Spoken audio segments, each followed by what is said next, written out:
Su carrera se prolongó a lo largo de más de 50 años. Vendió 150 millones de discos y rodó más de 50 películas. Ese es el deslumbrante currículum del showman más popular del siglo XX. Frank Sinatra vivió sus años dorados en las décadas que siguieron a la Segunda Guerra Mundial. Su ascenso fue un reflejo del de Estados Unidos, un país que durante los años 50 y 60 se reinventó e impuso una nueva estética en el mundo. Sinatra era más que una voz, era un icono. Su vida y su estilo personificaban lo cool, y su repertorio de canciones atemporales será siempre la banda sonora del sueño americano, del que sigue siendo un buen ejemplo.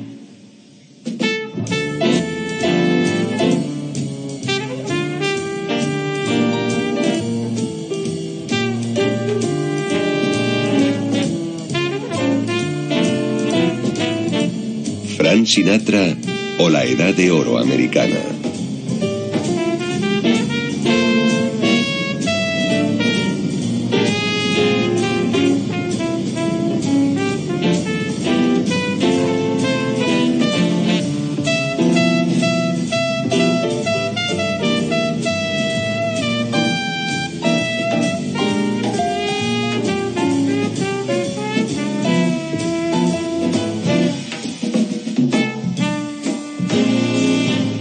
Sinatra, toma 3.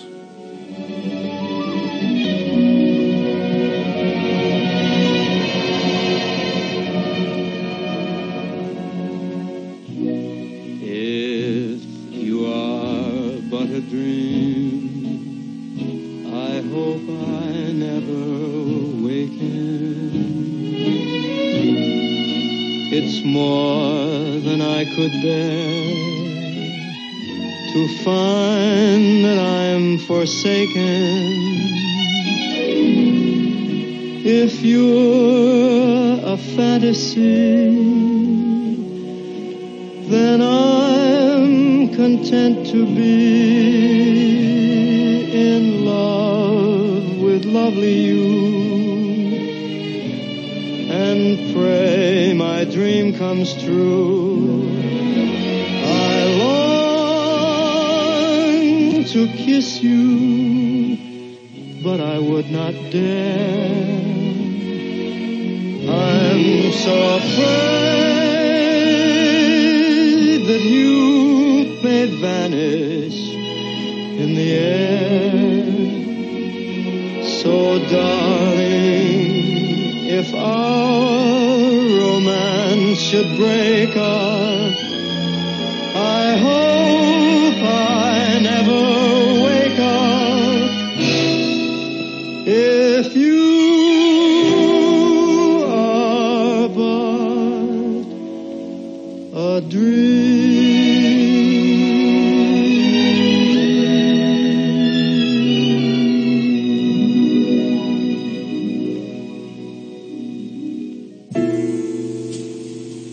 Frank Sinatra nació en 1915 en Hoboken, Nueva Jersey, una ciudad situada frente a Nueva York, al otro lado del río Hudson, que acogía numerosas comunidades de inmigrantes. Él era italoamericano, fue un niño de salud delicada y tenía en el lado izquierdo de su rostro una cicatriz a causa de un parto traumático, lo que le hizo merecedor del apodo de Scarface o cara cortada. Hijo único de una familia humilde, fue un niño tímido y solitario. Pasaba horas delante de la radio, escuchando las canciones de los crooners. A veces incluso cantaba ante los clientes del bar que tuvieron sus padres un tiempo durante la prohibición. Cuando cumplió 17 años, su padre lo echó de casa.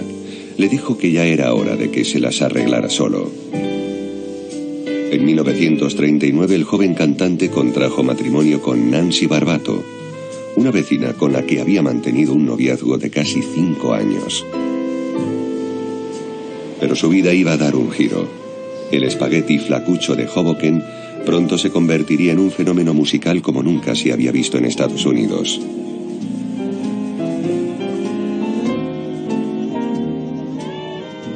En aquellos años el jazz estaba en pleno apogeo.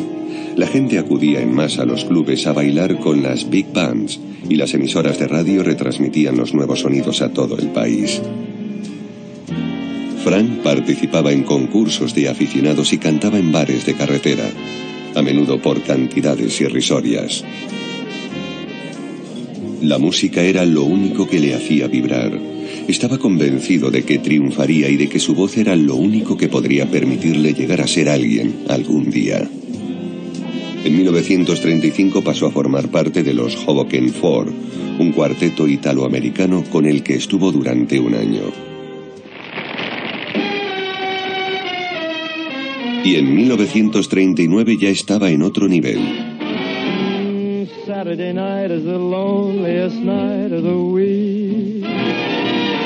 El trompetista Harry James lo incorporó a su orquesta y lo llevó de gira por todo el país. También hizo sus primeras grabaciones de estudio.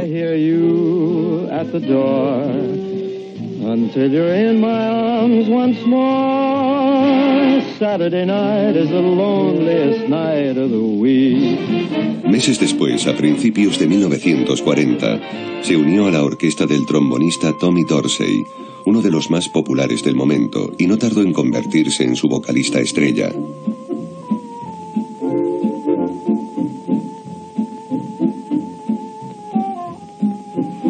En esos meses que pasó en la carretera conviviendo con otros músicos, Frank aprendió expresión escénica, ritmo y afinó su voz. Observando a Dorsey día tras día, se inspiró en su técnica para controlar mejor la respiración y así mejorar su fraseo vocal. En septiembre de 1942 cree que está listo para dar el salto. Decide abandonar a su mentor y probar suerte en solitario.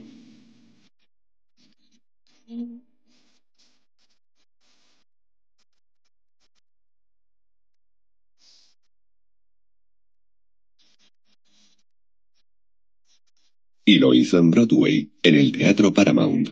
El nombre de Frank Sinatra saltó a los titulares.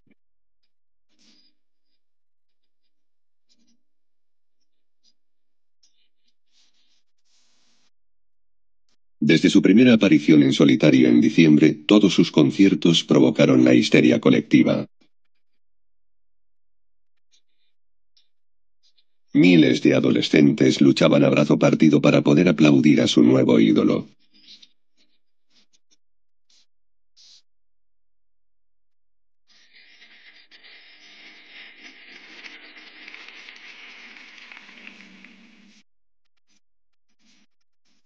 El mero sonido de su voz hacía que las colegialas entraran en trance o que enloquecieran. Fue lo que se bautizó como el efecto Sinatra.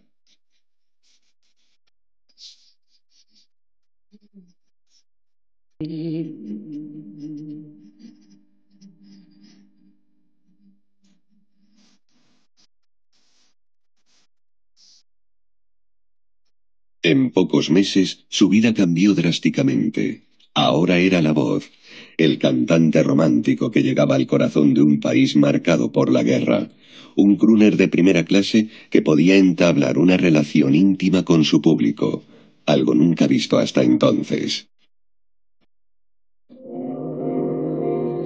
Se decía, Sinatra canta como Clark Gable hace el amor.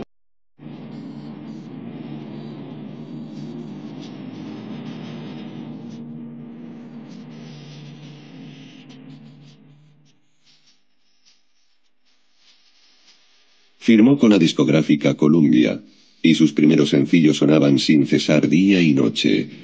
Incluso llegó a tener su propio espacio de radio, el programa de Frank Sinatra.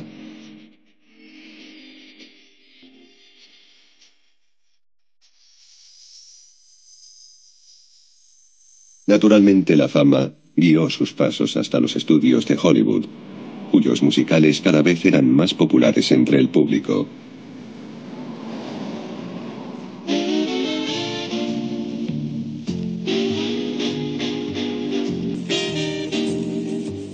Frank Sinatra cambió los rascacielos de Nueva York por los hoteles de lujo de Los Ángeles e hizo un puñado de películas para RKO antes de firmar un contrato de 5 años con la Metro-Goldwyn-Mayer. Allí, Gene Kelly, futura estrella de Cantando bajo la lluvia, se convirtió en su compañero de reparto y profesor de baile. Los dos se complementaban a la perfección y formaron una pareja muy popular. She begged me. True. She pleaded. Don't on a bender, hey! Take me out to the ball game. Take me out with the crowd. You can count on me. You can count on me. As the adding machine once said, you can count on me.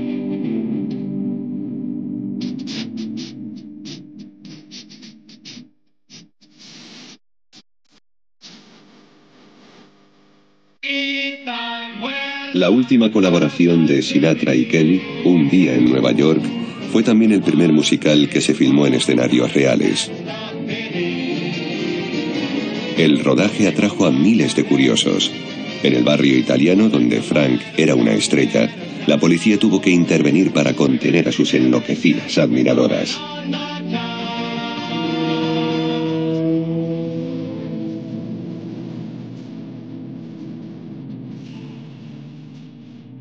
La guerra ya había terminado. Considerado no apto para el servicio por razones médicas, Frank no tomó parte en la contienda, lo que le convirtió en blanco de muchas críticas. Sin embargo, como artista, había apoyado el esfuerzo bélico grabando y actuando para las tropas junto a otras estrellas de la pantalla y del mundo de la música. Se le veía a menudo en compañía de Orson Welles, Judy Garland e incluso del crooner Bing Crosby, su ídolo en otro tiempo, y que ahora se había convertido en rival y amigo.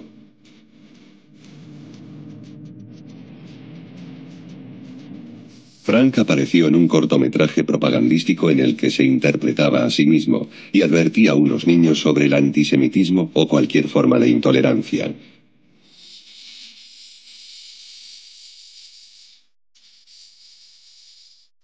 Mirad, chicos, no importa la religión que tengáis, excepto quizá para un nazi o para alguien tan estúpido. En el mundo se adora a Dios de formas muy diferentes. Dios nos creó a todos. No hizo a ningún pueblo mejor que a otro. Vuestra sangre es igual que la mía es igual que la suya. Bueno, voy a trabajar. ¿En qué trabajas? Canto. Eres un niño. Venid. Quedaos aquí y no hagáis ruido. What is America to me? A name, a map, or a flag I see? A certain word, democracy. What is America to me?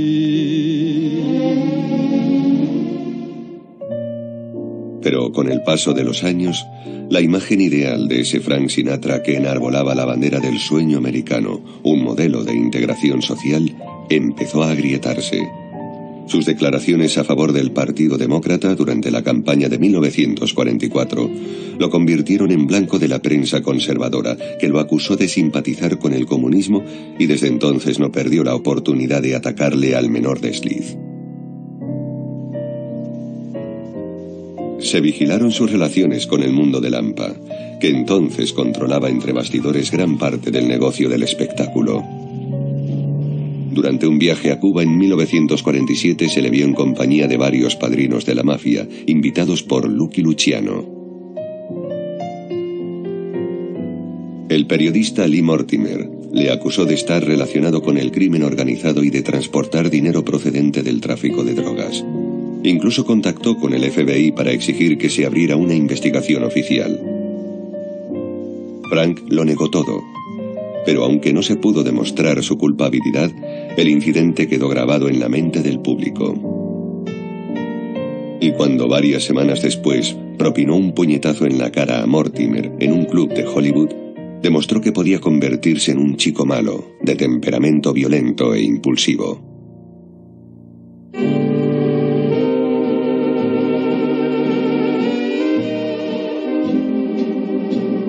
La familia Sinatra se había asentado en la costa oeste y seguía creciendo. Nancy Jr. había nacido en 1940, Frank Jr. 4 años después y Tina, la última, en 1948. Aunque su carrera lo mantenía muy ocupado, Frank siempre intentaba dedicar tiempo a sus hijos, a los que adoraba.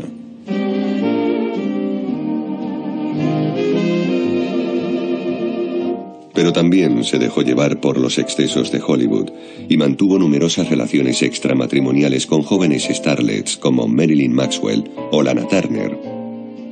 En febrero de 1950, Nancy había llegado al límite y anunció su separación en un comunicado de prensa.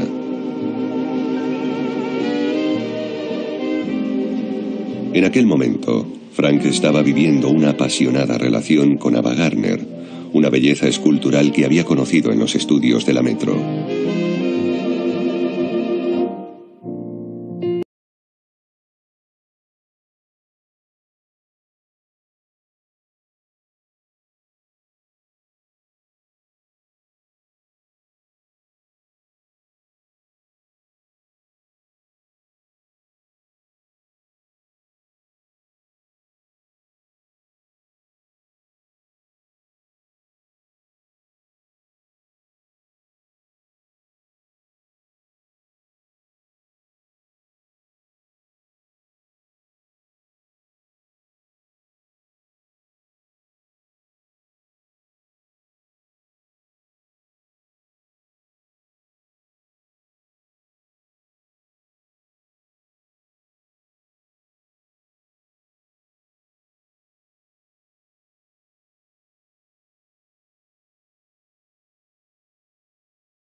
Sus peleas eran cada vez más frecuentes y más desagradables, y Ava decidió separarse de él en octubre de 1953. La ruptura coincidió con las horas más bajas de Frank. Tras varios proyectos desafortunados, su carrera como cantante se había estancado. El ídolo de ayer se había convertido en una vieja gloria, abandonado por su agente y por su compañía discográfica. La MGM también canceló su contrato con él. Dijeron que estaba acabado. Sin embargo, sobrevivió y su regreso fue espectacular. Hello, tough monkey.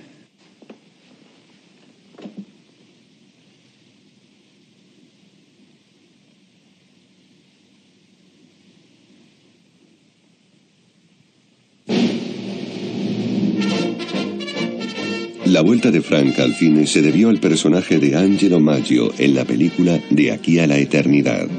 Era un papel que quería hacer a toda costa y luchó durante meses para conseguirlo.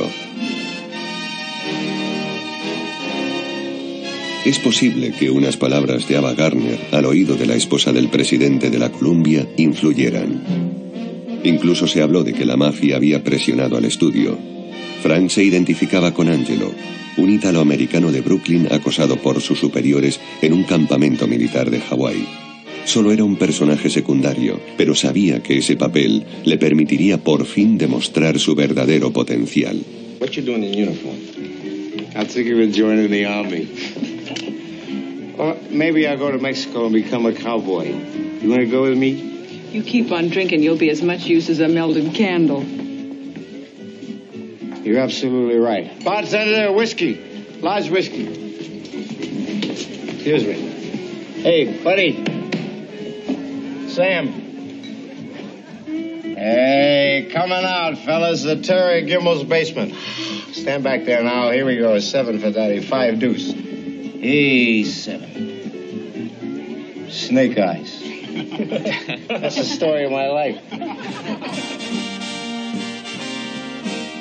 La película fue un rotundo éxito tanto de público como de crítica y ganó 8 premios Oscar, entre ellos el de mejor actor secundario para Frank. Él quiso saborear aquel momento en compañía de sus hijos Frank y Nancy. La industria del cine al completo aplaudió su actuación y le rindió una prolongada ovación. Frank había vuelto. En un gesto indiscutible de reconocimiento, el director Otto Preminger lo prefirió a Marlon Brando, el primer candidato al papel. Prestigiosos querían contar con él, desde Vincente Minnelli a Frank Capra. A lo largo de la siguiente década, trabajaría para todos los grandes estudios y se atrevería con todos los géneros. Sí, Frank había vuelto. Había que tenerle en cuenta.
La dirección escogió como su genio de la buena suerte a la mayor estrella de Las Vegas.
Durante los años 50, Frank Sinatra tuvo éxito en todo lo que hizo.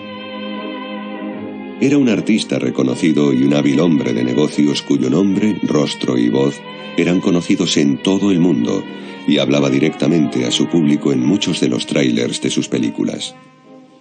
¿Cómo están? Les saluda su amigo Joey. Ese soy yo.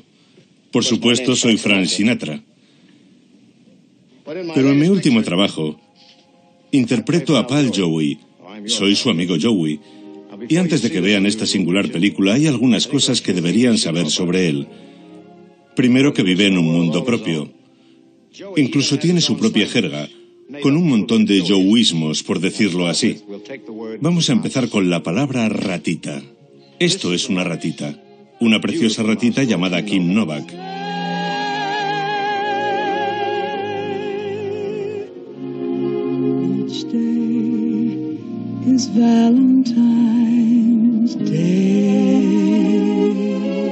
Ahora que hemos llegado hasta aquí, pensarán que el plural de ratita es ratitas, pero es más que eso. Vean algunos ejemplos.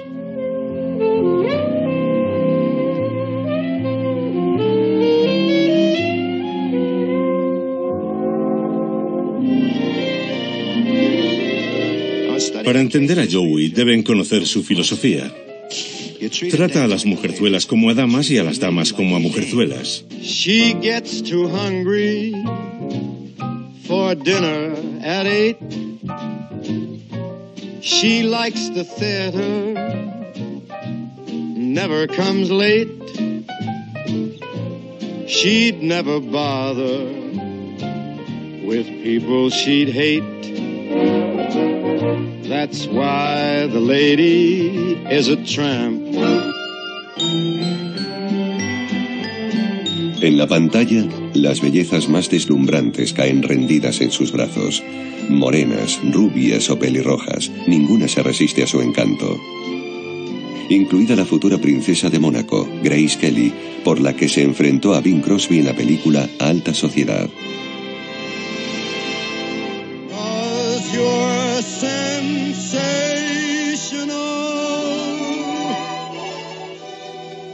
Sensational. That's all. Hey, Bing, don't you and Frank kick any tunes around together? Oh, indeed we do. We barber up a couple of beauties. Give me an A there, I'll show you. Give me some help.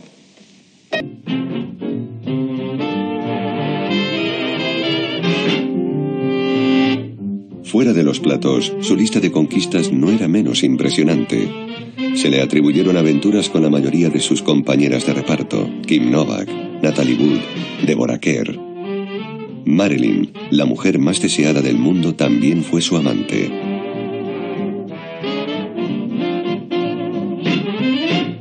Incluso Lauren Bacall, que había formado con Humphrey Bogart una de las parejas más famosas de Hollywood.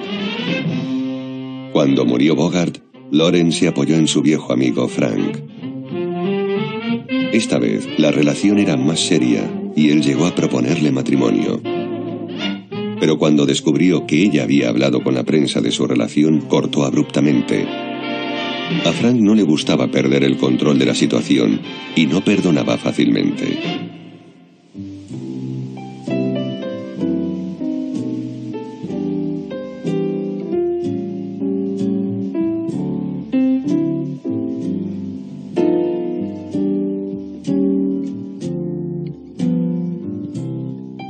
Para él, la amistad era esencial. Tenía al Rat Pack, como se autodenominaba su selecto grupo de amigotes, una especie de guardia pretoriana de amigos leales que nunca andaban lejos. Frank se convirtió en su líder natural. Todos eran artistas, actores, cantantes y, por supuesto, conquistadores. Dean Martin, el otro crooner italoamericano, y Sammy Davis Jr., el brillante showman de inagotable energía, habían conocido a Sinatra en el circuito de los clubs de los años 40. En un país donde la segregación racial seguía siendo una realidad, la amistad de Frank y Sammy sorprendió a muchos. A Frank no le importaba y apoyaba abiertamente al movimiento por los derechos civiles. En varias ocasiones participó en galas en apoyo a Martin Luther King.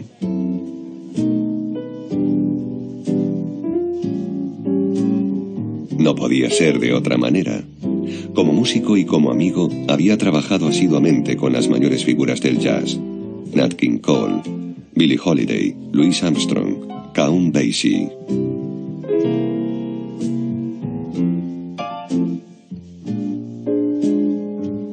El anuncio de la boda de Sammy con la actriz sueca May Britt desató una ola de indignación en la prensa conservadora.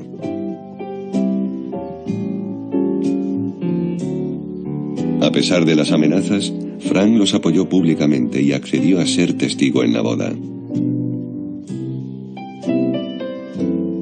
Los miembros del Rat Pack estaban unidos por un pacto de amistad. En 1960, Frank selló ese pacto en la gran pantalla.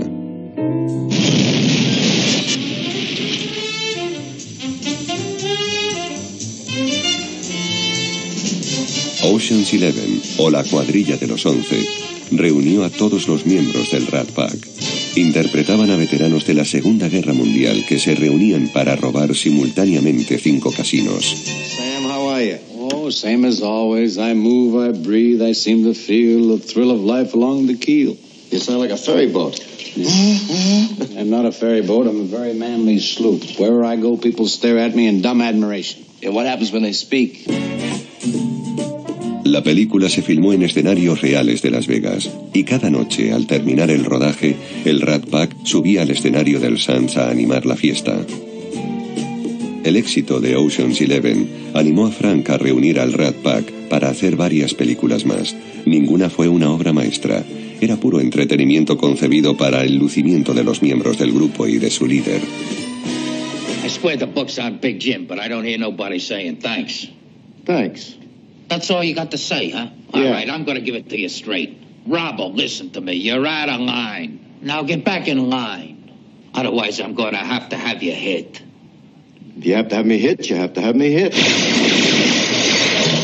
no one I know gets so such a glow out of bang, bang like me.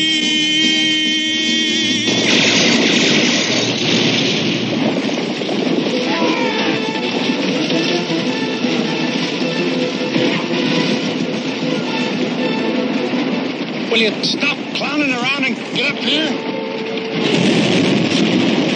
Aunque las películas del Rat Pack no eran obras ambiciosas, Frank y sus amigos lo pasaban en grande rodándolas.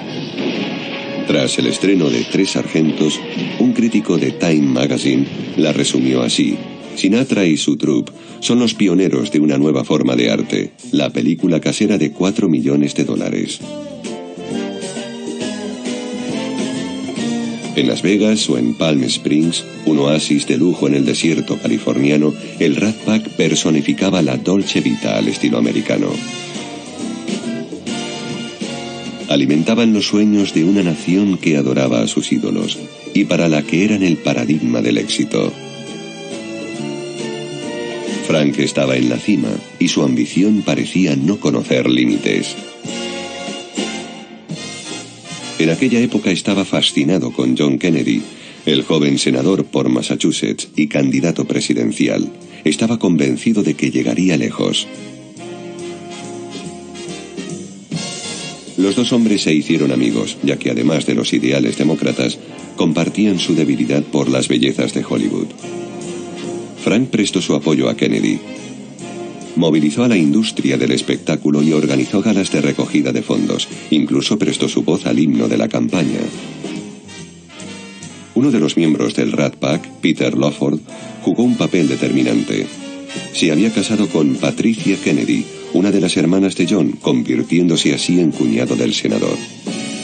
Aprovechando la oportunidad, Frank no dudó en ponerse en contacto con él, a pesar de haberse distanciado de su amigo.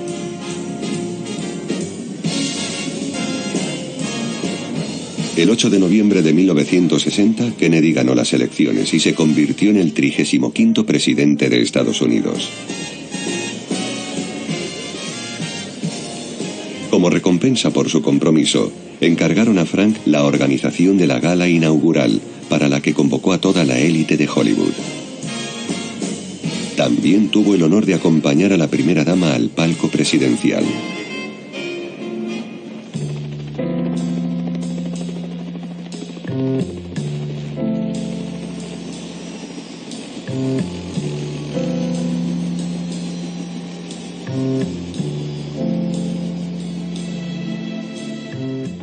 Sin embargo, esa fue la última vez que Frank se encontró con el presidente. Es más, no pisó ni una sola vez la Casa Blanca durante su mandato. Para muchos miembros del clan Kennedy, era un personaje oscuro y había que mantenerlo a distancia. El padre del presidente era probablemente quien estaba más en contra de esa amistad, pero Jackie, su esposa, y su hermano Bobby eran de la misma opinión. Frank estaba pagando el haber sido el intermediario entre la familia Kennedy y la mafia de Chicago durante las primarias. La intervención secreta del gángster Sam Giancana fue decisiva para ganar el estado de Virginia Occidental. En aquel momento hubo acusaciones de fraude y corrupción. Lo mejor era olvidarse de aquel episodio. Bobby, el nuevo fiscal general, se embarcó en una cruzada contra el crimen organizado en la que no hubo piedad con los aliados del pasado.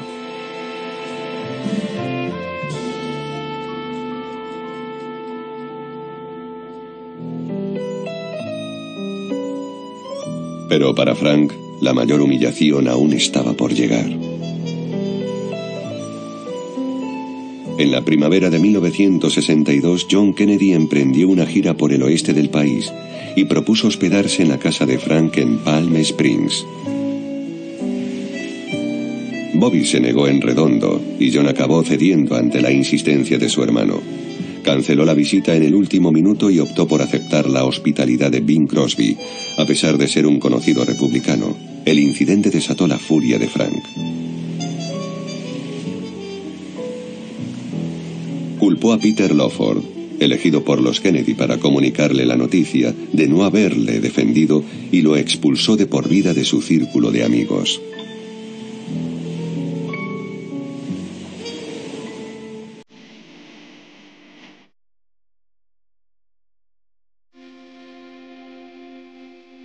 A principios de los años 60, la televisión había llegado ya a todos los hogares. Frank, naturalmente, tenía su programa, pero su público había cambiado. Las adolescentes estadounidenses ya no caían rendidas a sus pies. Ahora, Elvis era el héroe de la nueva generación. El 3 de marzo de 1960, después de 18 meses de ausencia, Elvis regresó del servicio militar. Nancy Sinatra Jr., gran admiradora suya, fue a saludarlo y le llevó un regalo de bienvenida de Frank.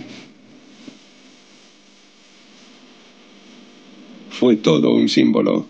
Aquel día la prensa supo que en breve se iban a reunir los dos gigantes de la canción popular americana. Elvis estaba invitado a una gala que emitiría por televisión la cadena ABC. Su imagen fue un éxito. Y Frank, al señalar a Elvis como su sucesor, mostraba al público que él seguía siendo el rey.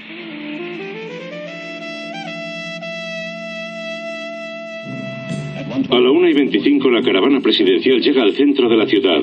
A 6 minutos de allí un francotirador aguarda al presidente. Entre los vítores del público apenas se oyen los 3 disparos. La zona se llena de policías y agentes del servicio secreto. El asesino consigue escapar, pero cerca de allí detienen a un hombre que supuestamente acaba de matar a un policía. Mientras tanto, trasladan al presidente a un hospital cercano. Media hora después, supimos que había muerto. El asesinato de Kennedy en Dallas fue un duro golpe para Estados Unidos. A pesar de haber estado distanciados los últimos años, Frank, muy afectado, suspende un rodaje y se recluye 3 días en soledad.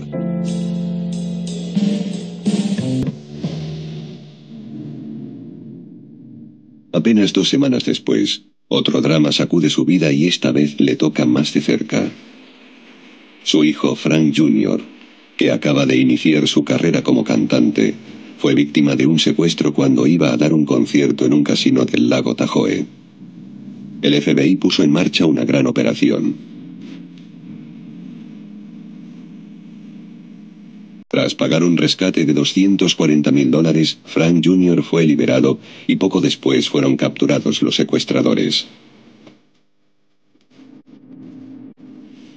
Frank tenía casi 50 años. A pesar de su éxito, era consciente de que las cosas estaban cambiando. Cada día aumentaba un poco más la distancia que lo separaba de la juventud, que había abrazado el Flower Power y se manifestaba contra la guerra de Vietnam. Pero esa ya no era su batalla. Entonces, ¿qué podía hacer sino divertirse? Well, shall I scream rape now or wait and phone in a complaint? If you're asking me, I'd rather you press charges.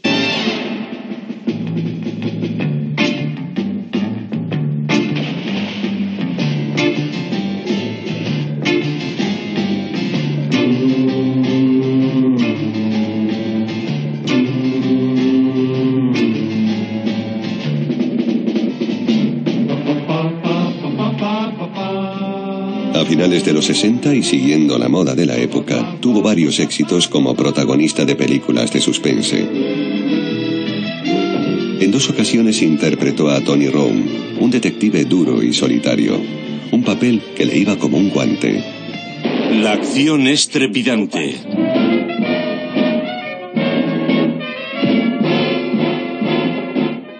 Es un milagro que Tony Rome siga vivo.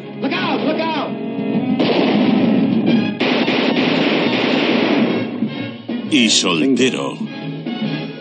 Frank Sinatra es Tony Rome. Ring-a-ding-ding-ding.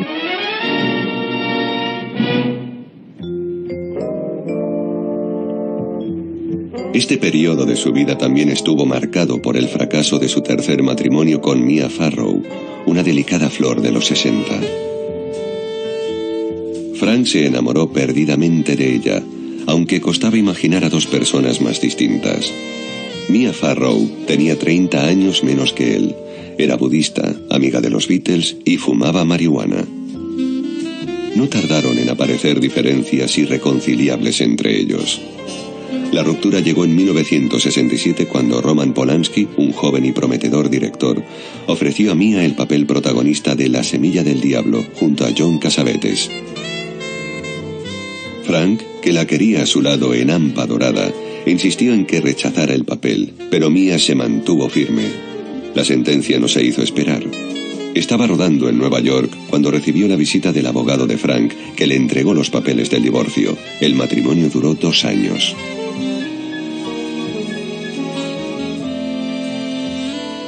A finales de los 60, Frank tuvo varios éxitos mundiales con su discográfica Reprise Records.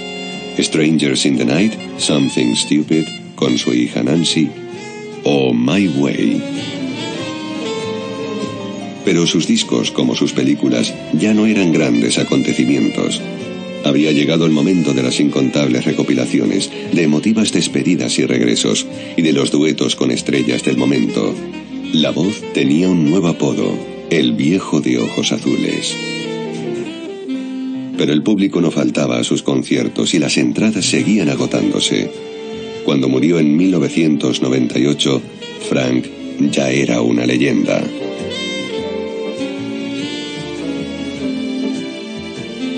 La historia de aquel muchacho de Hoboken, el crooner de la voz de oro y el líder del Rat Pack, se había convertido en parte de la historia de Estados Unidos.